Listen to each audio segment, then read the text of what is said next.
Hello दोस्तों, आप सभी का स्वागत है समसामयिक घटना चक्र के इस ऑनलाइन प्लेटफॉर्म पर। मैं मोहित आप सभी के बीच उपस्थित हूं। अपने इस वीडियो में हम लोग बात करेंगे महत्वपूर्ण जो विभिन्न पत्र पत्रिकाओं में रही खबरों पर, उन खबरों पर चर्चा करते हैं। डेली शाम को 7:30 बजे ये वीडियो आपको मिल जाता है और यहाँ पर हम बात करें जो विभिन्न समाचार पत्र पत्रिकाएं जैसे Dainik Jagran, the Hindu, Indian Express, DD News, PIB, ANI इत्यादि महत्वपूर्ण खबरें हैं।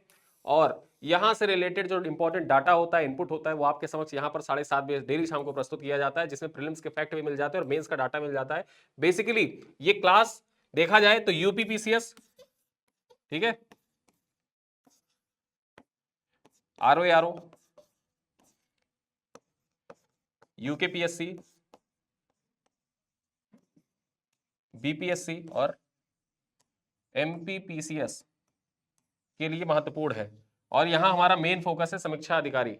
समीक्षा अधिकारी को टारगेट करते हुए डेली हम लोग करंट अफेयर की तैयारी कर रहे हैं। नव्य धारा बैच से जो लोग जुड़े होंगे, डेली देखते होंगे, उनको इस क्लास की पीडीएफ, पीपीटी इत्यादि सब कुछ मिल रहा है, उनको टेस्ट भी मिल रहा है। तो आप सभी लोग जो नव्य धारा बैच जिन्होंने ज्वाइन कर रखा है, अगर वो टेस्ट अवेल नहीं कर पा रहे हैं तो आप हमारे हेल्पलाइन नंबर पर कॉल कर लीजिएगा। आपको टेस्ट अवेल करने की सुविधा बता दी जाएगी, कैसे आप टेस्ट अवेल कर सकते हैं। और जो भी अन्य लोग जो है जिन्होंने नवधारा बैच नहीं ज्वाइन किया है, लेकिन वो करंट अफेयर के जो क्लास पीडीएफ होता है, क्लास पीपीटी होती है, टेस्ट होता है, बाइलिंगुअल पीपीटी होती है, पीडीएफ होता है, वो सारी चीजें प्राप्त करना चाहते हैं, तो उसके लिए आप हमारा मार्च महीने का जो पैकेज है वो ज्वाइन कर सकते हैं। और वो पैकेज बहुत ही आसानी से आप ज्वाइन कर सकते हैं। कैसे ज्वाइन कर सकते हैं, ये मैं आपको एक बार दिखा देता हूं।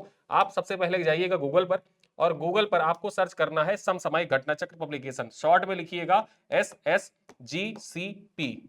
इसको आप सर्च करेंगे और सर्च करने के बाद जैसे ही होम पेज ओपन होगा, तो होम पेज ओपन होने के बाद आप जाएंगे वीडियो लेक्चर का सेक्शन में। और वीडियो लेक्चर के सेक्शन में जैसे ही आप जाएंगे, सबसे पहले आपको करंट अफेयर का पैकेज दिख जाएगा। ठीक है, अब इस करंट अफेयर के पैकेज में आपको ओपन करेंगे करंट अफेयर का पैकेज। यहां पर मार्च महीने का पैकेज ओपन हो जाएगा। बाय नाउ यहां पर आप कर सकते हैं। ये पैकेज मात्र आपको यहां पर देखने में लगेगा कि 25 रुपए का। जैसे बाय नाउ पर क्लिक करेंगे 25 रुपए शो करेगा, लेकिन वहीं पर बगल में एक ऑप्शन होगा कूपन कोड डालने का। क्लिक कर दीजिएगा उस कूपन कोड पर और ये मूल्य घटकर हो जाएगा 18 रुपए 75 पैसे। यानी कि दो चाय के मूल्य, दो कप चाय के मूल्य से भी कम में आपको पूरे महीने का करंट अफेयर अच्छे से तैयार हो जाएगा। और क्या क्या चीजें मिल रही है ये भी आप देखे रहिए।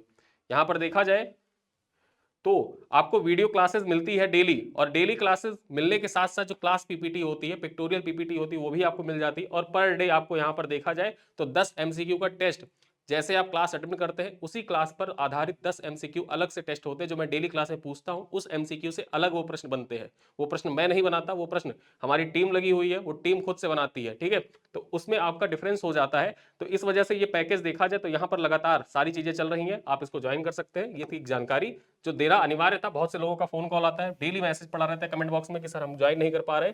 तो अगर आपको ज्वाइन करने में कोई समस्या उत्पन्न हो रही है तो आप हमारे हेल्पलाइन नंबर से कॉल कर सकते हैं। ठीक है, चलिए अब स्टार्ट करते हैं अपने महत्वपूर्ण खबरों पर। देखते हैं जो 21 मार्च का दिन है, 21 मार्च को कौन सा दिवस मनाया जाता है? तो अंतरराष्ट्रीय वन दिवस मनाया जाता है। अंतरराष्ट्रीय वन दिवस मनाया जाता है 21 मार्च को। ठीक है, याद रखना, परीक्षा में पूछा जा चुका है, ये आपके पीवाईक्यू का क्वेश्चन भी है, पीवाईक्यू का सवाल भी है। यहां पर देखिए तो 21 मार्च को हर साल अंतरराष्ट्रीय वन दिवस मनाया जाता है, जिसे दुनिया भर में वनों और पृथ्वी पर जीवन के बनाए रखने पर उनकी भूमिका के बारे में जागरूकता बढ़ाने के लिए मनाया जाता है। यहां पर देखा जाए तो वन दिवस मनाने का उद्देश्य क्या है? जो पृथ्वी पर वन है, ठीक है, वन की भूमिका और पृथ्वी पर जीवन बनाए रहने में उनका जो योगदान है, उसके प्रति जागरूकता बढ़ाने के उद्देश्य से ही हर साल 21 मार्च को जो वन दिवस है उसको सेलिब्रेट किया जाता है।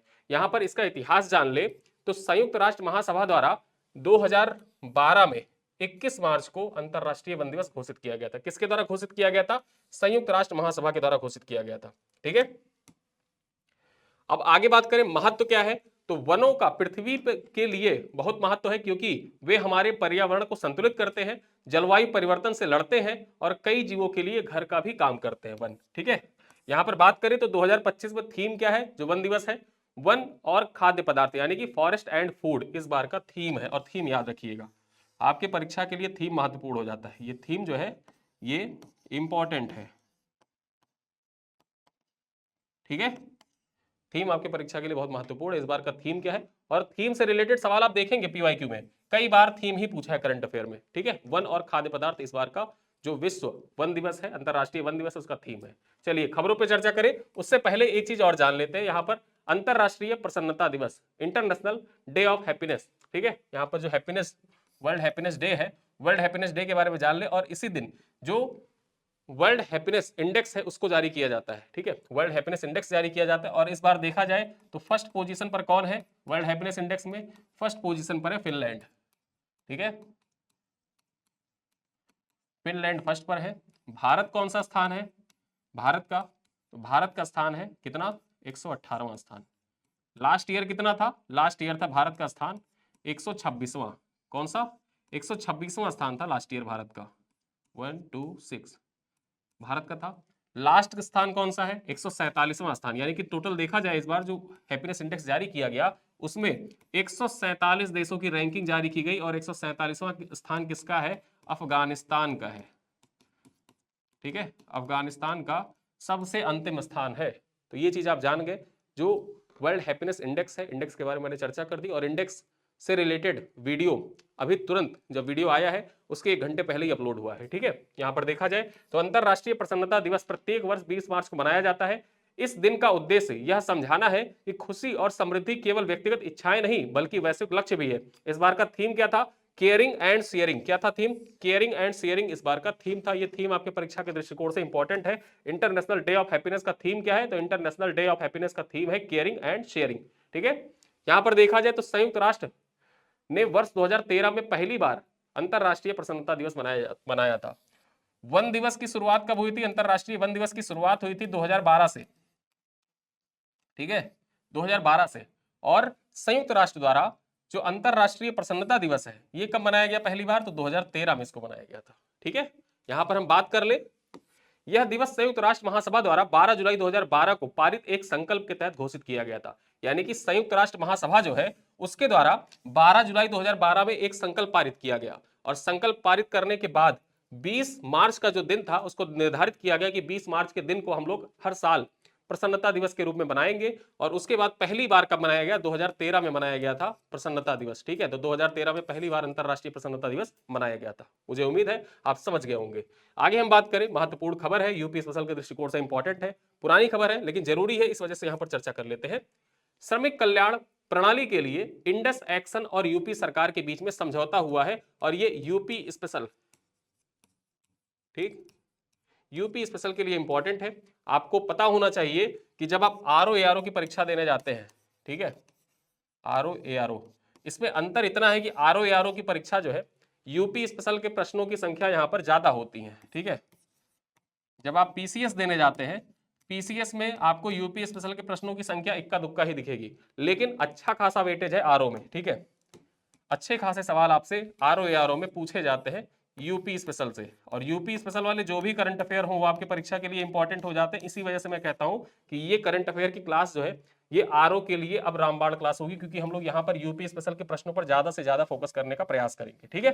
चलो, 12 मार्च को यूपी सरकार ने श्रमिक कल्याण प्रणाली को सुदृढ़ करने के लिए इंडस एक्शन ग्रुप के साथ समझौते ज्ञापन पर हस्ताक्षर किया है, ठीक है। आगे बात करें, इस समझौते में से असंगठित क्षेत्रों के करोड़ों श्रमिकों की उत्तर प्रदेश सरकार की सामाजिक सुरक्षा लाभों तक पहुंच आसान हो सकेगी। जो ये समझौता है, इस समझौते के माध्यम से होगा क्या कि जो असंगठित क्षेत्र है ना, वहां के जो करोड़ों श्रमिक हैं उनको उत्तर प्रदेश सरकार की सामाजिक सुरक्षा लाभ, यानी सामाजिक सुरक्षा के लिए जो चलाई जाने वाली योजनाएं हैं उन योजनाओं का लाभ मिल सकेगा। आगे हम बात करें, इंडस एक्शन ग्रुप और उत्तर प्रदेश सरकार के बीच ये समझौता 3 सालों के लिए लखनऊ में हुआ है। यानी कि ये समझौता कितने सालों के लिए वैध होगा? तो इसकी वैधता जो है वो 3 साल है, ठीक है। ये समझौता अगले 3 सालों के लिए समझौते ज्ञापन पर हस्ताक्षर किया गया है इंडस एक्शन और उत्तर प्रदेश सरकार के बीच में। कहां पर यह समझौता हुआ है? लखनऊ में समझौता हुआ है। आगे हम बात कर ले, समझौते के अनुसार इंडस ग्रुप डिजिटल और आधुनिक तकनीकी के माध्यम से राज्य सरकार की वर्तमान श्रमिक कल्याण प्रणाली को आधुनिक बनाने में मदद करेगा। क्या करेगा? जो इंडस एक्शन है ये डिजिटल और आधुनिक तकनीकों के माध्यम से जो राज्य सरकार की वर्तमान श्रमिक कल्याण प्रणाली है, ठीक है, श्रमिक कल्याण प्रणाली है, इसको आधुनिक बनाने का प्रयास करेगा, ठीक है। तो इसी के लिए ये समझौते ज्ञापन पर हस्ताक्षर किया गया और ये समझौता ज्ञापन अगले 3 सालों के लिए वैध होगा। आगे बात पे चर्चा करें, अगला प्रश्न क्या है, अगला पॉइंट क्या है? देश का पहला पब्लिक प्राइवेट पार्टनरशिप आधारित ग्रीन वेस्ट प्रोसेसिंग प्लांट। अब यहां पर देश का पहला जैसे आ गया तो ये आपके परीक्षा के लिए महत्वपूर्ण हो गया, ठीक है, ये परीक्षा के लिए इंपॉर्टेंट हो गया और ये आरओ में पूछा जा सकता है, संभावित है। देखिए, मैं जब कहूं कि आरओ आरओ में पूछा जा सकता है, तो संभावना है मोस्ट प्रोबेबली कि वो पूछा जा सकता है। ठीक है, देखें, इंदौर मध्य प्रदेश में देश का पहला पब्लिक प्राइवेट पार्टनरशिप आधारित ग्रीन वेस्ट प्रोसेसिंग प्लांट स्थापित किया गया है। हरित अपशिष्ट को संसाधनों में बदलने के लिए एक अनूठी पहल है। ये जो पहल है, ये हरित अपशिष्ट को संसाधनों में बदलने के लिए एक अनूठी पहल है। इसका उद्देश्य हरित अपशिष्ट को मूल्यवान संसाधनों में परिवर्तित करना और शहरी अपशिष्ट प्रबंधन में सुधार करना। देखा जाए तो शहरी अपशिष्ट प्रबंधन, अब अपशिष्ट प्रबंधन से रिलेटेड क्वेश्चन आपके यूपी मेंस में भी पूछा जा सकता है। ठीक, यूपी स्पेशल में भी पूछा जा सकता है, और देखा जाए तो जीएस पेपर 3 में भी पूछा जा सकता है। ठीक है, तो शहरी अपशिष्ट प्रबंधन, अवसंरचना विकास से रिलेटेड कोई भी टॉपिक हो, जीएस पेपर 3 में हो या जीएस पेपर 6 में हो, वहां पर ये आप इसको यूज कर सकते हैं, एज अ एग्जाम्पल यूज कर सकते हैं। ठीक है, आगे बात करें, यह पहल इंदौर नगर निगम और एस्ट्रोनॉमिकल इंडस्ट्रीज प्राइवेट लिमिटेड के सहयोग से शुरू की जा रही है। जो ये पहल है पीपीपी मॉडल पर, जो वेस्ट मैनेजमेंट का प्लान है, ये किसके द्वारा, इंदौर नगर निगम और साथ साथ में एस्ट्रोनॉमिकल इंडस्ट्रीज प्राइवेट लिमिटेड के द्वारा मिलकर स्टार्ट किया जा रहा है। ठीक है, तो ये पॉइंट याद रखिएगा, आपके एग्जाम के लिए इंपॉर्टेंट है। अगली खबर क्या है, होलबर्ग पुरस्कार। अब होलबर्ग पुरस्कार आपके परीक्षा के दृष्टिकोण से बहुत महत्वपूर्ण हो जाता है। जो अवार्ड का सेक्शन है, यहाँ अवार्ड के सेक्शन से आपसे परीक्षा में हर बार क्वेश्चन पूछे जाते हैं, और इंटरनेशनल अवार्ड हो तो पूछा ही जाना है। किसी भारतीय को मिल गया हो तो भाई साहब सोने पे सुहागा, वो तो पूछा ही जाएगा। आगे देखें, कोलकाता में जन्मी साहित्यिक सिद्धांतकार गायत्री चक्रवर्ती सिपवाक को नॉर्वे के प्रतिष्ठित होलबर्ग पुरस्कार विजेता के रूप में नामित किया गया है, और ये पुरस्कार है अंतरराष्ट्रीय। ठीक है, जब भी कोई अंतरराष्ट्रीय पुरस्कार होता है और वो किसी भारतीय को प्रदान हो जाए, मिल जाए, तो वो आपके परीक्षा के दृष्टिकोण से इंपॉर्टेंट हो जाता है। और इंपॉर्टेंट हो गया तो आयोग को भी पता है महत्वपूर्ण है, और नाम कोई इतना चर्चित है नहीं, होलबर्ग पुरस्कार हो या जो चक्रवर्ती सिपवाक जी हैं, ठीक है, गायत्री चक्रवर्ती सिपवाक, इनका नाम भी इतना बहुत हाईलाइटेड नहीं है। तो ऐसे सवाल आयोग पूछता है आपसे। ठीक है, देखा जाए यह पुरस्कार उन्हें तुलनात्मक साहित्य, अनुवाद, उत्तर औपनिवेशिक अध्ययन, राजनैतिक दर्शन और नारीवादी सिद्धांत में उनके अभूतपूर्व अंतः विषय अनुसंधान के लिए प्रदान किया गया। किस लिए प्रदान किया गया है, प्रदान जिस लिए किया गया है वो इंपॉर्टेंट है, जाने रहिएगा। कथन कारण में आपसे पूछा जा सकता है, तुलनात्मक साहित्य, अनुवाद, उत्तर औपनिवेशिक अध्ययन, राजनैतिक दर्शन और नारीवादी सिद्धांत के लिए जो अभूतपूर्व अंतः विषय अनुसंधान है, इसी वजह से गायत्री चक्रवर्ती सिपवाक को, ठीक है, यहां पर देखा जाए तो होलबर्ग पुरस्कार से सम्मानित किया गया है। और ये किस देश का पुरस्कार है, तो ये नॉर्वे का पुरस्कार है, ये जरूर जाने रहिएगा, कहां का, नॉर्वे का पुरस्कार है। ठीक, चलिए अगली खबर पे चर्चा करें तो दिल्ली में महिला सुरक्षा के लिए विशेष पहल शिष्टाचार स्क्वाड का गठन किया गया। जैसे एंटी रोमियो स्क्वाड का गठन किया गया था उत्तर प्रदेश सरकार में जब योगी आदित्यनाथ की सरकार बनी थी, और उसके बाद में एंटी रोमियो स्क्वाड का गठन किया गया, उसी तर्ज पर देखा जाए तो दिल्ली में शिष्टाचार स्क्वाड का गठन किया गया है। ठीक है, पॉइंट क्या है, उत्तर प्रदेश में 2017 में संचालित एंटी रोमियो स्क्वाड मॉडल से प्रेरित होकर दिल्ली में महिला सुरक्षा के लिए एक विशेष पहल शिष्टाचार स्क्वाड का गठन किया गया है। इस शिष्टाचार स्क्वाड का गठन का उद्देश्य क्या है, सार्वजनिक स्थानों पर महिलाओं से छेड़छाड़ को रोकना। यहां पर देखा जाए जो पब्लिक प्लेस है वहां पर जो महिलाओं से छेड़छाड़ होती है उन पे लगाम लगाने के लिए इस शिष्टाचार स्क्वाड का गठन किया गया है। आगे बात करें, महिला सुरक्षा के लिए विशेष पहल के अंतर्गत कुल 30 शिष्टाचार स्क्वाड गठित किए गए हैं। दिल्ली सरकार के द्वारा देखा जाए तो 30 शिष्टाचार स्क्वाड का गठन किया गया है। इस शिष्टाचार स्क्वाड में पुरुष और महिला पुलिस अधिकारियों की संयुक्त टीमें शामिल होंगी। इन टीमों द्वारा हर 2 दिन पर कम से कम 2 संवेदनशील स्थानों पर अभियान संचालित किया जाएगा। ठीक है, जो एंटी रोमियो स्क्वाड की तरह ही होगा, और हर 2 दिन पर संवेदनशील स्थान जो है, ठीक है, कम से कम 2 संवेदनशील स्थानों पर जो अभियान चलाया जाएगा इस टीम के द्वारा संचालित किया जाएगा। ठीक, चलो अगली खबर पर चर्चा करें, national innovation challenge for drone application and research. ठीक है, शॉर्ट में आप इसको कह सकते हैं निडर, NIDAR, निडर चैलेंज। अब ये निडर चैलेंज जो है इसके बारे में जान लेते हैं। तो इलेक्ट्रॉनिक्स और सूचना प्रौद्योगिकी मंत्रालय और ड्रोन फेडरेशन ऑफ इंडिया ने संयुक्त रूप से निडर चैलेंज को लॉन्च किया है। परीक्षा में आपसे पूछ सकता है कि निडर चैलेंज किसके द्वारा लॉन्च किया गया है, तो इलेक्ट्रॉनिक्स और सूचना प्रौद्योगिकी मंत्रालय, साथ ही साथ ड्रोन फेडरेशन ऑफ इंडिया के द्वारा मिलकर निडर चैलेंज को लॉन्च किया गया है। और निडर का पूर्ण रूप भी आपसे पूछ सकता है कि हाल ही में खबरों में रहा निडर का पूर्ण रूप क्या है। अब निडर का पूर्ण रूप हो जाएगा national innovation challenge for drone application and research, ये इसका फुल फॉर्म है।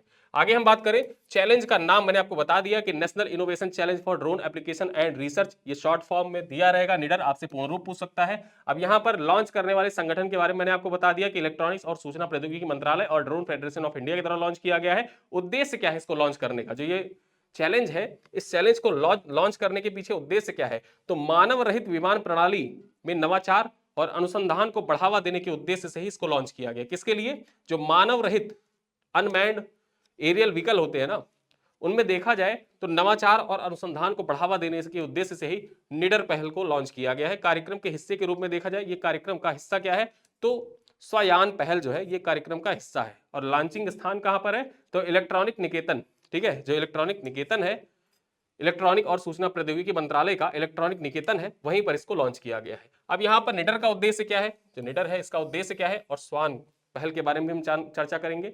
निडर का उद्देश्य देखें तो इस चुनौती का उद्देश्य भारत में ड्रोन तकनीकी में नवाचार को बढ़ावा देना, मानव रहित विमान प्रणाली के क्षेत्र में मानव संसाधन क्षमता का विकास करना है। और वहीं पर जो स्वान पहल है इसके बारे में भी चर्चा कर ले, तो यह पहल जो इलेक्ट्रॉनिक्स और सूचना प्रौद्योगिकी मंत्रालय है, मीटी है, ठीक है, तो मीटी द्वारा शुरू की गई है, जिसका उद्देश्य IISc, IITs, triple ITs, NITs, CDAC और नेलिट जैसी शीर्ष संस्थानों के माध्यम से जो यूएएस तकनीकी है उसमें 42,560 व्यक्तियों को प्रशिक्षित करना है। लगभग 50,000 के आसपास मान लीजिए कि 50,000 या 40,000 से 45,000 के बीच में व्यक्तियों को प्रशिक्षित करना इस स्वयान पहल का मूल उद्देश्य है। ठीक है, तो इन सब पे हमने चर्चा कर ली।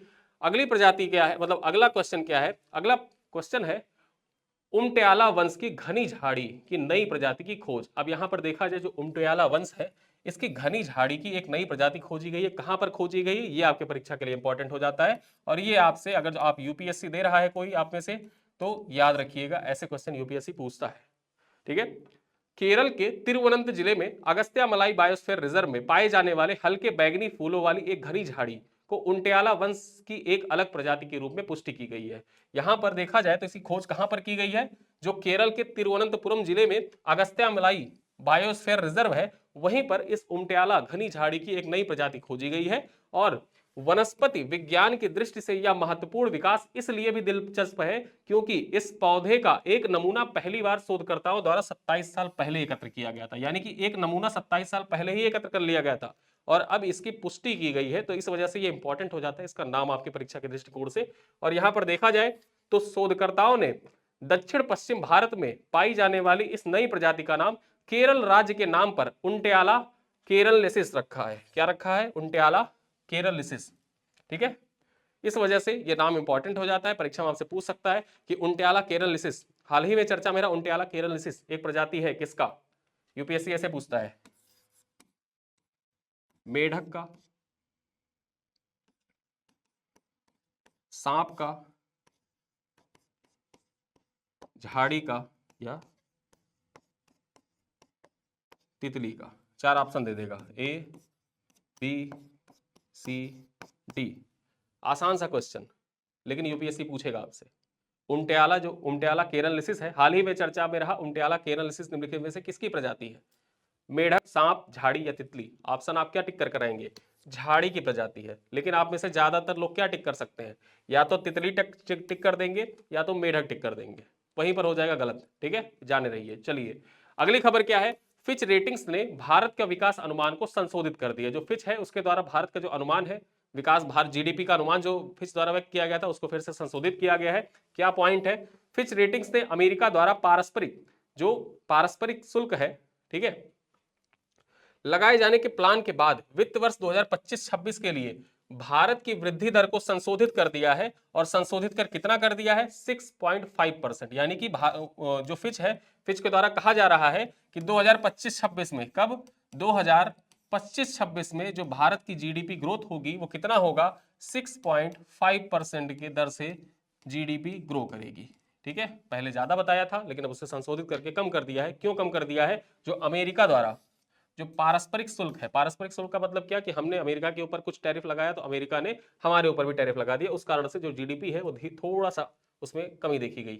आगे देखा जाए वित्त वर्ष 2026-27 के लिए कितना कर दिया है, 2026-27 के लिए 6.3% कर दिया। तो दोनों याद रखिएगा, 2025-26 के लिए भी और 2026-27 के लिए भी। 25-26 के लिए 6.5 और 26-27 के लिए 6.3। ठीक है, आगे देखें, अपने मार्च आउटलुक में फिच ने यह भी कहा है कि आत्मनिर्भरता के चलते भारत पर इस तरह के शुल्क का प्रभाव न्यूनतम होगा। जो पारस्परिक शुल्क है, इस पारस्परिक शुल्क का जो प्रभाव है वो न्यूनतम होगा, मतलब बहुत माइन्यूट इफेक्ट पड़ेगा भारत को। ठीक है, लेकिन इंपॉर्टेंट है आपके परीक्षा के लिए, याद रखना। आगे देखें, बिहार में पहली बार अंतरराष्ट्रीय खेल सेपक टाकरो वर्ल्ड कप 2025 का आयोजन। अब यहां पर देखा जाए, सेपक टाकरो वर्ल्ड कप जो है, सेपक टाकरा वर्ल्ड कप पहली बार बिहार में आयोजित किया जा रहा है, आपकी परीक्षा के लिए इंपॉर्टेंट है। इसका जो आयोजन है वो कहां पर हो रहा है, तो इसका आयोजन देखा जाए, इसका आयोजन 20 से 25 मार्च 2025 के बीच में पाटलिपुत्र स्पोर्ट्स कॉम्प्लेक्स कंकड़बाग पटना में किया जाएगा। यानी कि पटना में इसका आयोजन किया जाएगा। कहां पर, पटना में इसका आयोजन किया जाएगा, जाने रहिए। और ये आपके बीपीएससी के लिए इंपॉर्टेंट है, जो बीपीएससी देंगे 71वीं बीपीएससी, उस दृष्टिकोण से ये पॉइंट आपके परीक्षा के दृष्टिकोण से इंपॉर्टेंट है। यहां पर देखा जाए, इसका उद्घाटन बिहार के मुख्यमंत्री नीतीश कुमार के द्वारा किया गया है। और जो ये सेपक टाकरो वर्ल्ड कप है, बेसिकली जो ये वर्ल्ड कप है, इस वर्ल्ड कप में देखा जाए तो इसका लोगो क्या है, ये है एक, ठीक है, बैल।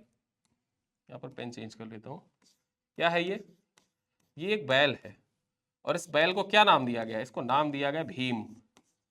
ठीक है, और यही इसका शुभंकर है, यही इसका क्या है, यही इसका शुभंकर है। परीक्षा में आपसे पूछ ले, बीपीएससी वाले खास ध्यान रखें, ये एक बैल है और इस बैल को क्या नाम दिया गया है, भीम नाम दिया गया है। और ये भीम जो सेपक टाकरो वर्ल्ड कप है, ठीक है, उसका ये शुभंकर है। ठीक है, आगे चर्चा करें। इस प्रतियोगिता में 20 देश प्रतिभाग कर रहे हैं, जिनमें भारत, अमेरिका, चीन, Japan, France, Italy, Poland, New Zealand, Switzerland, Brazil, Thailand, Malaysia, Vietnam, Indonesia, चीनी Taipei, Singapore, Myanmar, Sri Lanka, Nepal इत्यादि शामिल है। तो इतने 20 कंट्रीज जिसमें भाग ले रहे हैं, पार्टिसिपेट कर रहे हैं। इस वजह से ये अंतरराष्ट्रीय खेल और महत्वपूर्ण हो जाता है।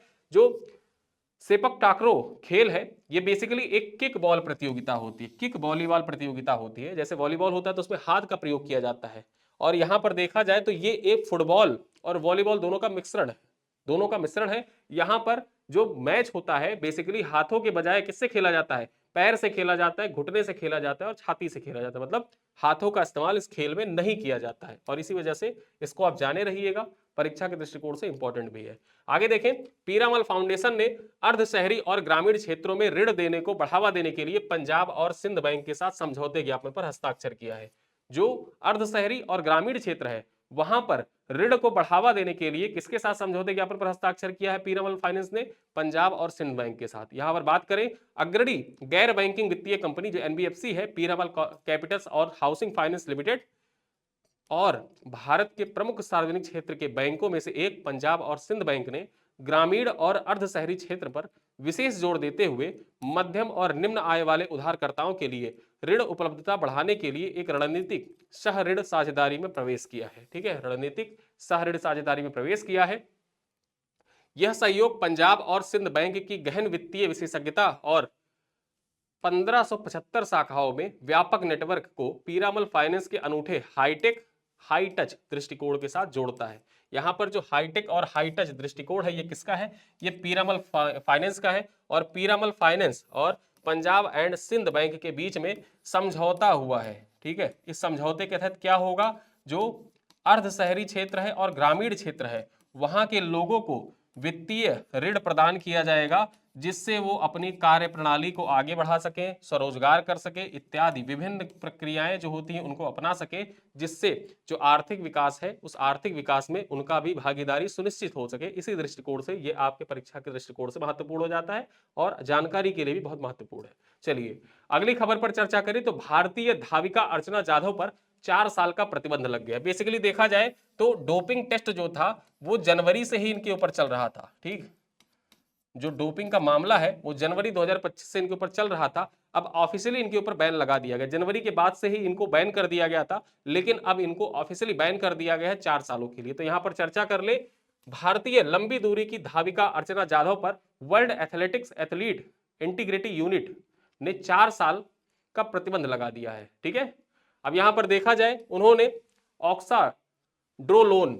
ऑक्साड्रोलोन नामक एक प्रतिबंधित पदार्थ का सेवन किया था, जिस कारण ये दोषी पाई गई थी। और ये जो पदार्थ होता है, ठीक है, जो ये पदार्थ है, ये मांसपेशियों की वृद्धि और प्रोटीन उत्पादन को बढ़ाने के लिए जाना जाता है। ठीक है, ये पदार्थ किस लिए जाना जाता है? ये मांसपेशियों के वृद्धि और प्रोटीन उत्पादन को बढ़ाने के लिए इसको जाना जाता है। और ये प्रतिबंध 7 जनवरी 2025 से ही प्रभावी है। यानी कि जो 4 सालों का प्रतिबंध है, बेसिकली ये 7 जनवरी को लगा दिया गया था, लेकिन डेट नहीं निर्धारित किया गया था कि 3 साल, 4 साल, 5 साल। फिर उसके बाद अब क्या हुआ है, मार्च महीने में निर्धारित कर दिया गया कि ये जो प्रतिबंध है ये 4 सालों तक चलेगा। ठीक है, चलो अगली खबर पर चर्चा करें तो कबड्डी विश्व कप 2025। कबड्डी विश्व कप 2025 से संबंधित जो महत्वपूर्ण खबरें हैं उन पर चर्चा कर लेते हैं। स्पोर्ट्स रिलेटेड करंट अफेयर के लिए इंपॉर्टेंट है। वर्ल्ड कप है। आज के इस वीडियो में हमने 2 वर्ल्ड कप के बारे में बात कर ली है, कबड्डी वर्ल्ड कप और सेपक टाकरो वर्ल्ड कप के बारे में। यहां पर बात करें तो यह टूर्नामेंट 19 मार्च से प्रारंभ हुआ और कब तक चलेगा? 19 से 23 मार्च।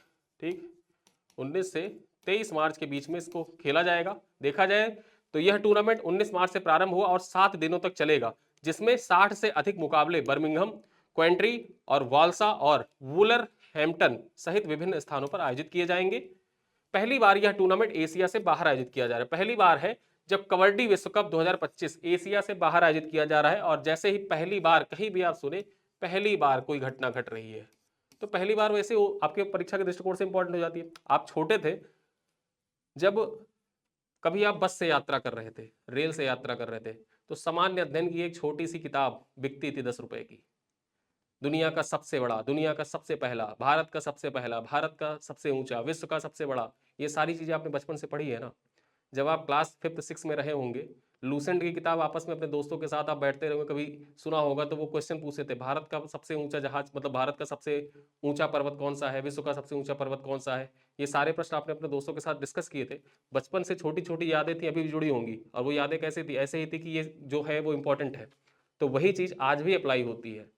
आज भी जो घटना पहली बार हो रही है वो आपकी परीक्षा के दृष्टिकोण से इंपॉर्टेंट है। ठीक है, तो यहाँ पर कबड्डी विश्व कप 2025 पहली बार एशिया से बाहर आयोजित हो रहा है, इस वजह से इंपॉर्टेंट है। यह वर्ल्ड कप कबड्डी, जो वर्ल्ड कबड्डी है, ठीक है, वर्ल्ड कबड्डी द्वारा आयोजित दूसरा कबड्डी विश्व कप है। इसका पहला संस्करण 2019 में मलेशिया में आयोजित किया गया था। कहां पर हुआ था इसका पहला संस्करण? तो ये सबसे पहले तो जाने रहो कि जो कबड्डी वर्ल्ड कप इंग्लैंड में आयोजित किया जा रहा है, किसके द्वारा आयोजित किया जा रहा है? वर्ल्ड कबड्डी के द्वारा आयोजित किया जा रहा है। इसका पहला संस्करण कहां पर आयोजित किया गया था? मलेशिया में 2019 में आयोजित किया गया था। और मलेशिया में जो आयोजित हुआ था, वहां पर देखा जाए तो भारत ने पुरुषों और महिलाओं दोनों श्रेणियों का खिताब दर्ज कर लिया था, खुद ही जीत लिया था। ठीक है, भारत ने। एक पॉइंट जाने रहिए कि यह टूर्नामेंट इंटरनेशनल कबड्डी फेडरेशन द्वारा आयोजित कबड्डी विश्व कप से अलग है। यहां पर देखा जाए तो वर्ल्ड कबड्डी इसका आयोजन कर रहा है, जो कबड्डी वर्ल्ड कप है। और वहीं पर देखा जाए तो इंटरनेशनल कबड्डी फेडरेशन भी एक कबड्डी वर्ल्ड कप आयोजित करता है। तो दोनों में बहुत अंतर है। ठीक है, दोनों में बहुत अंतर है। ये वर्ल्ड कबड्डी के द्वारा आयोजित किया जाता है और ये इंटरनेशनल कबड्डी फेडरेशन के द्वारा आयोजित किया जाता है। ठीक है, और यहां पर देखा जाए जो इंटरनेशनल कबड्डी फेडरेशन द्वारा आयोजित किया जाता है कबड्डी, जिसे अब तक केवल भारत में ही आयोजित किया गया है। ठीक, ये पॉइंट जाने रहिएगा कि अब तक जो इंटरनेशनल कबड्डी फेडरेशन के द्वारा है, उसका जो वर्ल्ड कप होता है वो अब तक केवल भारत में आयोजित किया जाता गया है। ठीक है, चलो आगे देखें। Free speech index. अब फ्री स्पीच इंडेक्स, ये इंडेक्स आपके परीक्षा के लिए महत्वपूर्ण है। इंडेक्स और रिपोर्ट के दृष्टिकोण से इंपॉर्टेंट है। अमेरिका स्थित think tank the future of free speech द्वारा किए गए एक वैश्विक सर्वेक्षण में भारत को 33 देशों में 24वां स्थान मिला है। जो फ्री स्पीच इंडेक्स है उसमें 33 देशों की रैंकिंग प्रदान की गई, जिसमें भारत को कौन सा स्थान पर रखा गया? भारत को 24वें स्थान पर रखा गया है। फ्री स्पीच इंडेक्स में भारत का स्कोर कितना है? तो भारत का स्कोर 62.6 है। कितना है? 62.6 है फ्री स्पीच इंडेक्स में। आगे हम बात कर ले, यह सर्वे अक्टूबर 2024 में किया गया था और report who in the world support free speech शीर्षक से प्रकाशित हुआ। ये जो रिपोर्ट है, ये रिपोर्ट किस नाम से प्रकाशित हुआ? तो ये report who in the world support free speech, इस नाम से ये रिपोर्ट अब प्रकाशित हुआ है। सर्वे कब किया गया था? अक्टूबर 2024 में ही ये सर्वे हुआ था, जिसका रिपोर्ट अब प्रकाशित हुआ है। और इस रिपोर्ट के अनुसार देखा जाए तो 33 देशों में भारत को 24वें स्थान पर रखा गया। स्कोर कितना है? 62.6 है। शीर्ष देशों के बारे में बात कर ले तो शीर्ष देश कौन से है?